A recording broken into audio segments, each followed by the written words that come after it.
Morning வந்து வைக்கப் சாங்க்கு dance ஆடி முடிச்சதுக்கப்புறமா கமர்தீன், சபரி அண்ட் சாண்ட்ரா 3 பேரும் அந்த ஸ்கோர் போர்ட் பக்கத்தில் வந்து நின்று பார்க்குறாங்க. இப்போ என்ன டிஸ்கஸ் பண்ணுறாங்கன்னா, யார் பாயிண்ட்ஸில் டாப்பில் இருக்காங்களோ அவங்கள தான் ஃபஸ்ட்டு அட்டாக் பண்ணுவாங்கங்கிற மாதிரிலாம் டிஸ்கஸ் பண்ணுறாங்க. ஸோ அதனால தான் வந்து கில்லர் காயின் டாஸ்கில் வந்து சபரி ஃபஸ்ட் அவுட் ஆயிருக்கார் போல இருக்குது. சபரி மட்டும் தான் 1 பாயிண்ட் அப்படின்னு நான் கேள்விப்பட்டேன். அதனால தான் அவர் அவுட் ஆயிருக்கார் போல இருக்குது. அதை வந்து டிஸ்கஸ் பண்ணுறாங்க. சொல்லிவிட்டு சாண்ட்ரா உள்ளே போயிடுறாங்க. அப்புறமா கமர்தீன் வந்து சபரிக்கு அட்வைஸ் பண்ணுறாரு.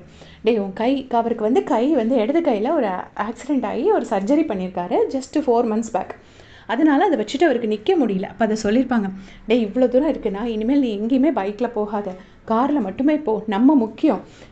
நம்ம நல்லா இருந்தால் நம்மளோட ப்ரெசன்ஸ் கண்டிப்பாக தேவைடா. நம்ம நல்லா இருந்தால் மட்டும்தான்டா நம்மளால் காசு பணம்னு சம்பாதிக்க முடியும் அப்படின்னு சொல்லிட்டு ரொம்ப ஜென்யூன் கேரோட அட்வைஸ் பண்ணுறாரு கமர்தீன். சபரியும் ஓகே நான் இனிமேல் இந்த மாதிரி எனக்கு தெரிஞ்சுதான் நான் இதை விட்டுருக்கவே மாட்டேன் அப்படிங்கிற மாதிரி சொல்கிறார். ஸோ அவருக்கு அது ஃபஸ்ட்டு தெரியாதோ இன்னும் தெரில. சொல்லிவிட்டு அவர் பாட்டுக்கு போகிறாரு. போயிட்டு இங்கே பார்த்தீங்கன்னா உள்ளே எல்லாம் என்ன நடக்குதுன்னா எல்லோரும் ஹாப்பி நியூ இயர் விஷஸ்லாம் சொல்லிட்டு இருக்காங்க. சாண்ட்ரா வந்துட்டு பாத்துக்குட்டி மீனுக்குட்டி அவங்க 2 பேத்துக்கும் ஹாப்பி நியூ இயர் விஷஸ் சொல்கிறாங்க. அம்மாக்காக ட்ரெஸ் அனுப்பி விட்டுருக்கீங்களான்னு கேட்குறாங்க. அப்புறம் பாரு வந்துட்டு யுவன் ஃபேனா அப்படின்னு சொல்லிட்டு எல்லாருக்கிட்டையும் கேட்டுட்ருக்காங்க. அவங்க யுவன் ஃபேன் போல் இருக்குது. நான் யுவன் வாய்ஸில் நான் மார்னிங்கே பாட்டு கேட்டுட்டேன் அப்படின்னு சொல்கிறாங்க. சொல்லிவிட்டு ஒரு பயங்கரமான அதிசயம் நடக்குது. திவ்யாவை போய்ட்டு ஹக் பண்ணிவிட்டு ஹாப்பி நியூ இயர் திவ்யா குட்டி அப்படிங்கிறாங்க. எனக்கே சிரிப்பாக வந்துச்சு.